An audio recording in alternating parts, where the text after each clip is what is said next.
Thank you. Thank you. Thank you. Please sit down. Thank you. Thank you. Thank you very much. I understand you've already had a long but wonderful evening thus far. I'll try to make this painless.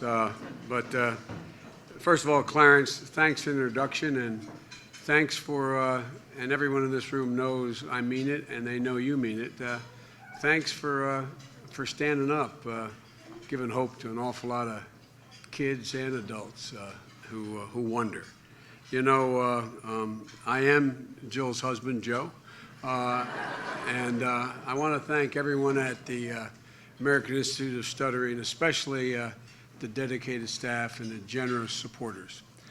You know, folks, on behalf of stutterers and former stutterers everywhere, many of whom are here tonight, I want to thank you for freeing so many of our voices, and that's really what you do.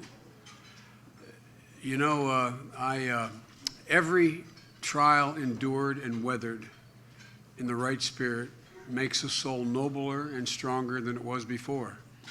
Those are the words of my favorite poet, William Butler Yeats. When I first read those words, I could barely say his name without stuttering.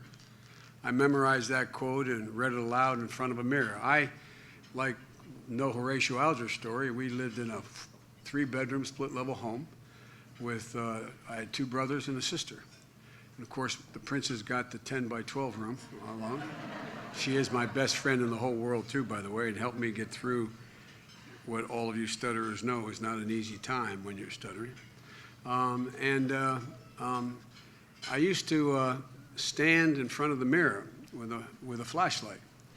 And my uncle, a guy named Ed Finnegan, who was a genuine intellectual but stuttered badly. He was a great, he loved Joyce and he loved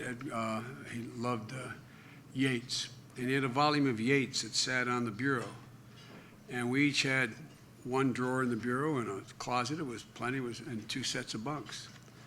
And my siblings were good. I was the oldest. That's probably why they were good.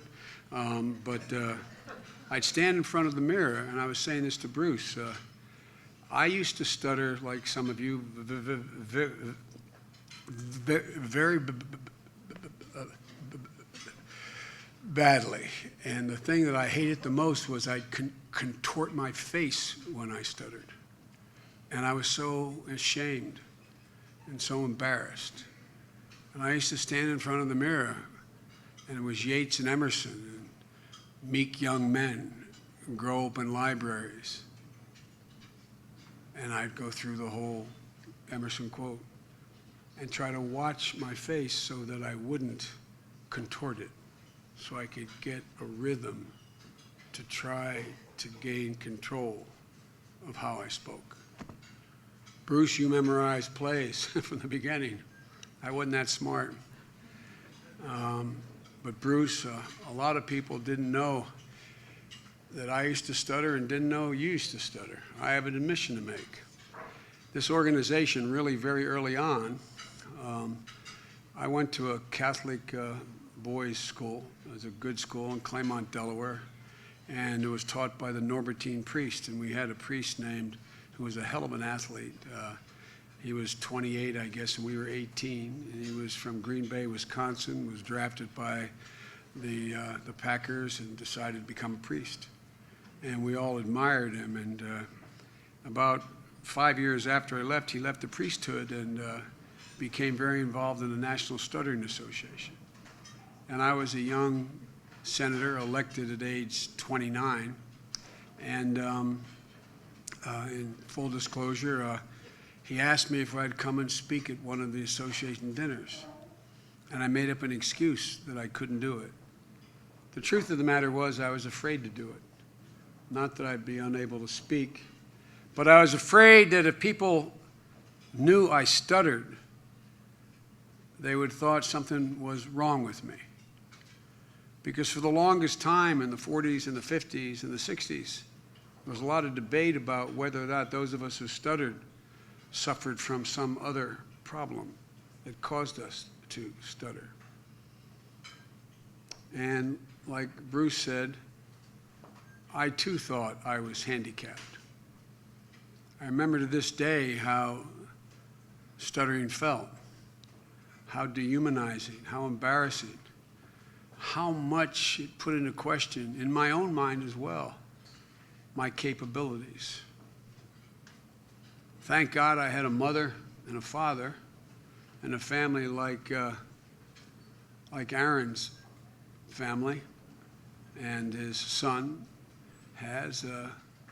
I had my own in-house American Institute for Stuttering. It was the Biden family. And I look back on it, and I mean this sincerely. I don't know Bruce and many others of you who've overcome stuttering, but it taught me things I probably shouldn't have learned. I learned how to fight. I'm not being facetious. I was a pretty good athlete, and I learned how to fight, which is not an admirable thing. But I also learned, that it was more important for any of the young people in this audience to focus on the things that were the capabilities I really did have, not focus on what was viewed as a liability, that I stuttered. And my mother, every time I'd go out of the house, my mother would say, "Joey, look at me." She'd make me look her in the eye. "Look at me. Look at me. Remember, you're the smartest boy in that class. Remember, Joey. Remember, nobody's better than you, Joey. Remember, Joey, you're a really good athlete. Remember, Joey, what a good person you are. Look at me, Joey. Look at me." Not a joke. Not a joke. She made me focus on things about me that I thought I really could develop. And that my stuttering, in a sense, hid those things from other people. My mom had an expression, and she's repeated it through difficult times in my life and Jill's and my life, losses that, like all of you, we've had. She'd say, "Out of everything terrible, Joey, something good will happen if you look hard enough for it. If you look hard enough for it." And she was right. I suspect you'd say the same, Bruce, and I don't know Bruce. I'm a fan, but I've just met him for the first time. But I'm not being facetious. My guess is I learned so much from having to deal with stuttering.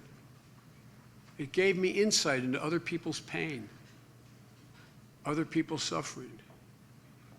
It made me understand that everyone has something they're fighting to overcome and sometimes trying to hide. Ask the honorees in this room tonight. Ask Sandra Flom. Ask Michael Sheehan. Ask Clarence Page. Ask Sir Henry Evans. Ask Tina Brown. I don't know. I know Sheehan well. I don't know the rest of you that well. But I'm prepared to bet that now that you have overcome it, you wouldn't trade for the world, having gone through what you had to go through. It taught you that there isn't anything you aren't able to overcome. It taught you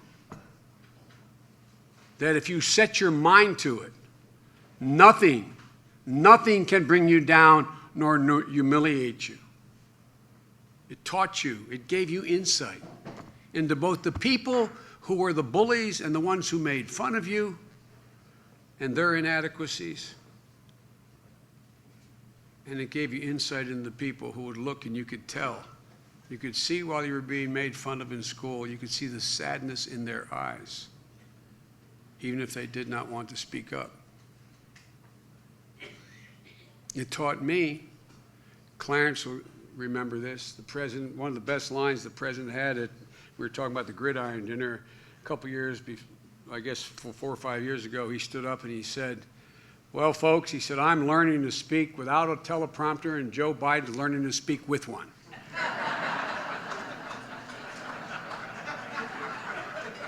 He had no idea how true that was. Because what do stutterers hate? Reading the written word. I can't memorize a whole play, but I don't forget anything.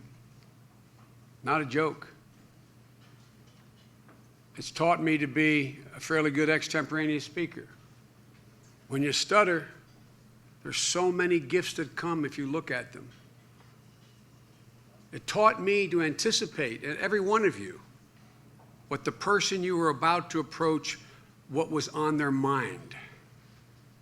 I remember I was a paper boy and I used to have to collect for the Wilmington newspaper. And my next door neighbor, a fella who worked up in Philadelphia, a lawyer named Mr. Schultze, his wife had passed away. He loved the Phillies and the Philadelphia Eagles. And every time I'd go on Friday to collect, or Saturday to collect for the paper, I'd practice as I walked up the short walk exactly what I was going to say to Mr. Schultze before he answered the door. And I tried like hell to anticipate what was going to be on his mind. And it was always a good bet in baseball season. It would be something about the Phillies. And I would walk up and say, Mr. Schultze, how are you? How about those Phillies? Well, it's not a joke, those of you who are serious bad stutterers. It gives you insight. It makes you think. It makes you focus on what the other person is made of. It makes you focus on what you think may be on their mind. And it's an incredible asset in my business. And my guess is in most of your endeavors. It develops an instinct. To all of you young people and parents who are here tonight, if I could share one piece of advice with you, it would be this. First, your stutter does not define who you are. Your stutter is not about who you are. It has nothing to do with who you are at your core. It has nothing to do with your intellectual competence. It has nothing to do with your decency, your character. Everything that matters, it has nothing to do with. And secondly, when you commit yourself to a goal, when you persevere in the face of struggle, you discover strengths you never thought you had, and I guarantee you, you will need someday. Because life has a way of intruding in some very difficult ways. Those strengths will help you overcome not only the challenge of stuttering, but so many other challenges in your life. And you'll be stronger and better for it. If you can walk up to the girl you have a crush on in high school and say, see, by the way, I resent the laughter. It's one of the things I want to say to you parents who might have laughed. You know, think about it. Stuttering is the only thing people think they can laugh at. If I was standing up here talking about having a cleft palate and how I had that operated on, or had a withered arm, or I was partially paralyzed, no one would make fun of it at all. But think about it. Stuttering is the only thing that good people think it's still okay to laugh about. And those of you who are stutterers, remember how it feels. Remember how it feels.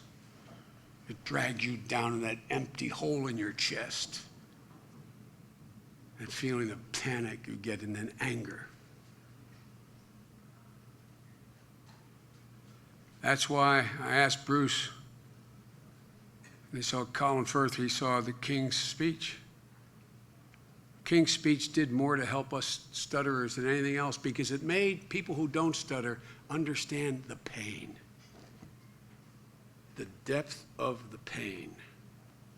So when you walk up to that pretty girl and you say, will you go to the prom with me?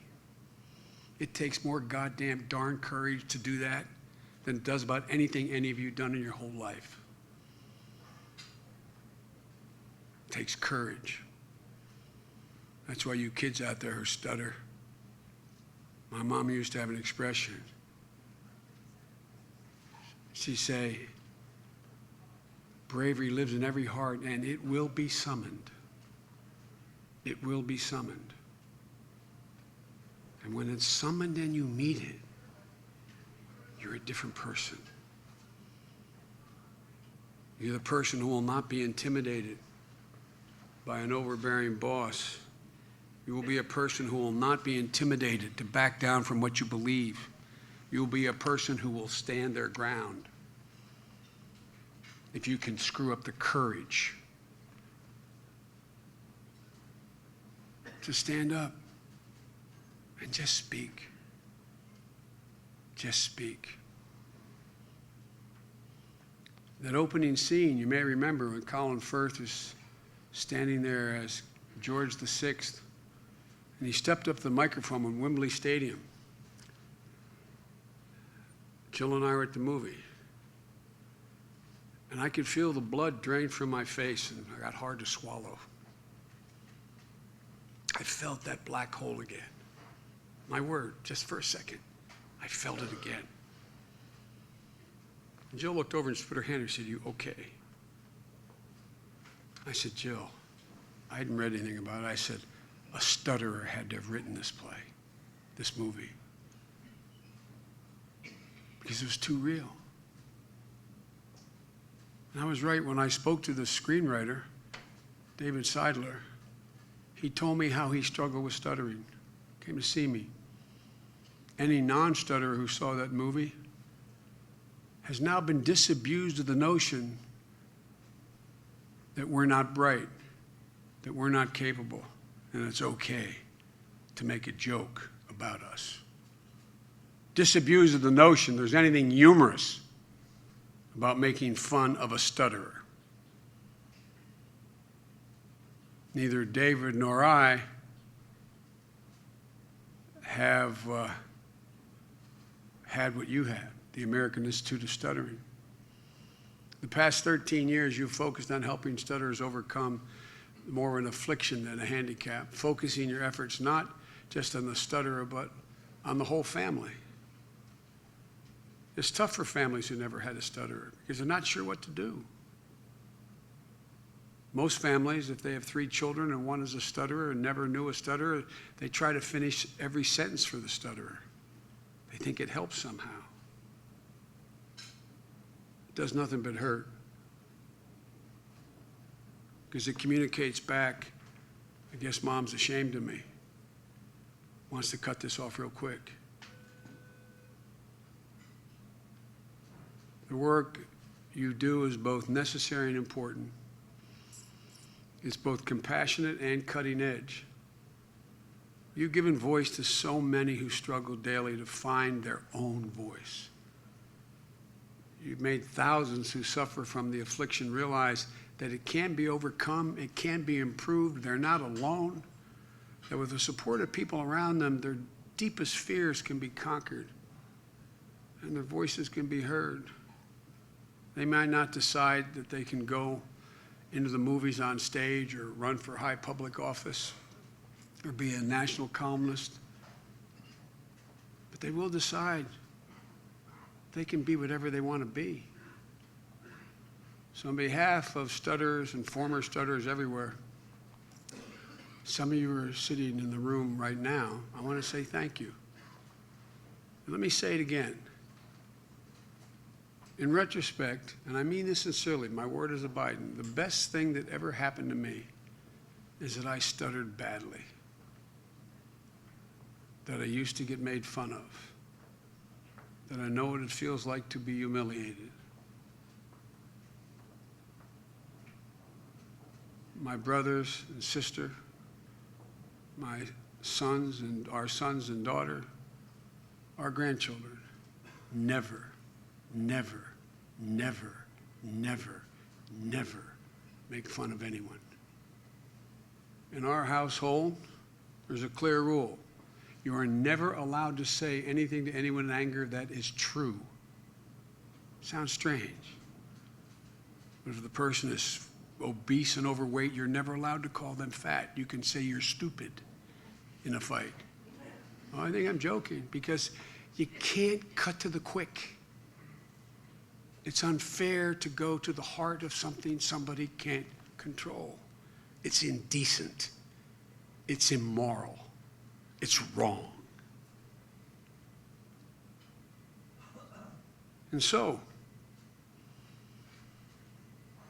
I think what you're doing really, really matters. And I want to say to some of the kids, young people that are here tonight, that it takes time. There's a beautiful young woman who's the great-granddaughter of my mother's best friend in her whole life, from Scranton, Pennsylvania, and wrote me a letter saying that she'd be here tonight. Her mom wrote me this letter. And as we used to say in the Senate, Clarence, if you excuse a point of personal privilege, her name is Layla. Layla, where are you, honey? I'm going to embarrass you if you ask you to come up with me here? Come on up here. Said Layla will be here this evening. And I don't think your mom would be upset if she told me that when you came to the Institute the first time, you somehow figured that there's a magic formula, that all of a sudden everything would be okay. But baby, how old are you? 12. 12 years old. When I was 12 years old, for real, I talk like that. Only because I was a great football player and baseball player in high school, not so hot in college, but played. People learned not to make fun of me by that time because I was a better athlete. But when I was a sophomore in college, I signed up for public speaking class to make myself stand up. And I didn't stutter that badly then, unless I had to read. But I still would catch myself like that. Mrs. Biden points out to me, Dr. Biden points out to me, even now, when I'm really tired, I'm supposedly a fairly good speaker. I find myself when I'm tired, catching myself like that once in a while. So baby, you're gonna beat this thing, man. And I gave you my telephone number, and you better call. Okay. Okay? Thank you so much. Thank you.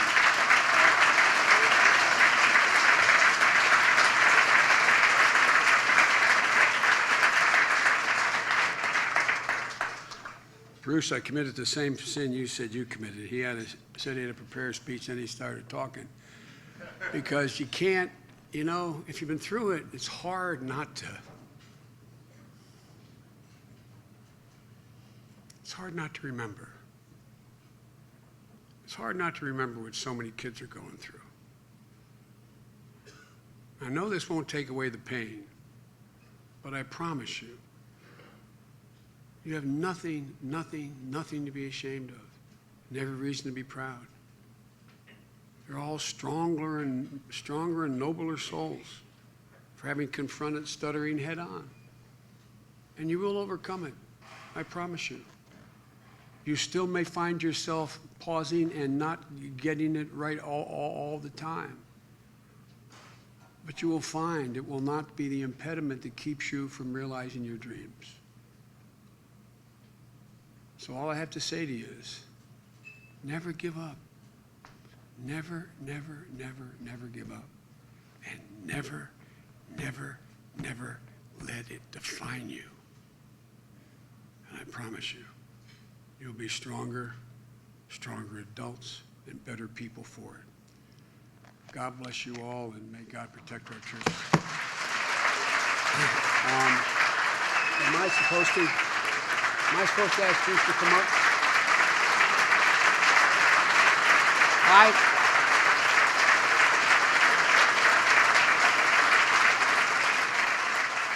I have a note that I'm supposed to ask Bruce to come on up on stage. because I'm auditioning for the next part with him.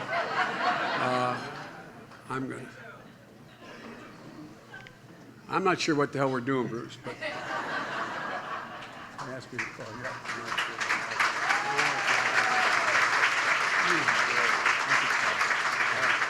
All right, anyway. And so I'm going to, I'm not going to have a job in about 6 months. So this kind of way to suck up to him and see if maybe I could, get an audition for, I don't know, I could maybe, I don't know, help the cameraman or something. That's easy to do. It'd be easy to do. Thank you, man. Thank you. Thank you all very much. I'm gonna sell some tickets.